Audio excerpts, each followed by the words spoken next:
I'm getting ready to go to the hospital because I broke my toe and I need help, but I'm struggling to get help through the council. This is the spare bedroom with my wheelchair equipment.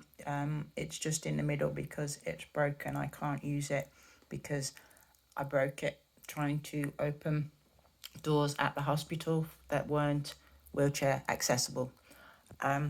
There's the front door. It opens inwards, so it can be challenging to close that door or to open it when I've got my tri-ride on the wheelchair, or like when I come home and I have stuff and I have to try and back up and reverse to reach the handle.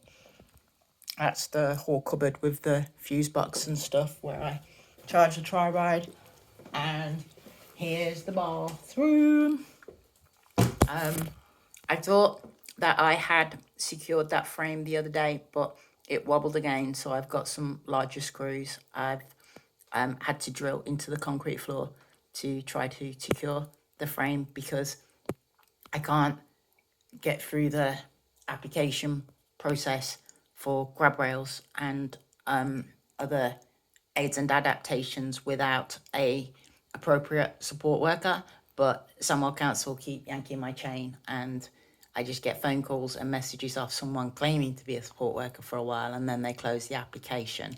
And that's been happening repeatedly since they pulled my last support worker in November 2019, 1 week after my SCI diagnosis. Thanks, Sandwell. Okay, so here's the kitchen. Now this is on me that I set fire to it because I was so frustrated and suicidal, frankly, because the carers were driving me nuts. I was being bankrupted in the cost of carers. The food that they were preparing kept giving me food poisoning, and it was all microwave meals, so I just felt like crap all the time. I need like smoothies and vegan meals in between other healthy meals to make sure that my protein levels and everything are high and that I don't get too fatigued. And also because I have IBS and a spinal cord injury, so it makes my digestive system very delicate. And so this is where I function. Now, it doesn't look good, but actually I can cook in here. This is now wheelchair accessible. I can reach that microwave without having to lift up or down high.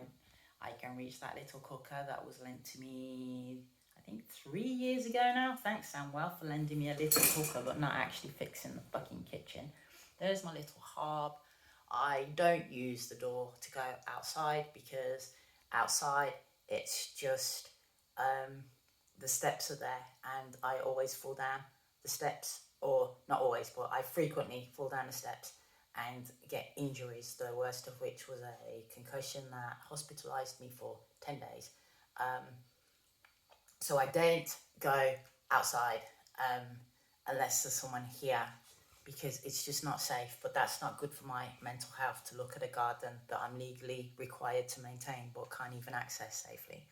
And finally, you'll note there's no sink and the boiler was disconnected after I moved in. There is nothing wrong with that boiler, but Janet, the housing officer, had it disconnected after I moved in. And when gas engineers came, arranged by an NHS social worker to reconnect it for me, they found that they weren't able to because they needed an electrician to do some stuff. I don't know. Anyway, so I don't have hot water, and Sandwell Council are aware of this. I can't go to the toilet safely, and Sandwell Council are aware of this. I don't have appropriate support for paperwork to address those issues, and Sandwell Council are aware of that. I can't follow through the complaint process with the Ombudsman because I can't access support for life admin. And so I don't have any carers. I don't have full access to benefits, and I am soon going to be sued by the council for not paying my council tax because they won't even help me sort out council tax benefit or anything. I really need some help, please.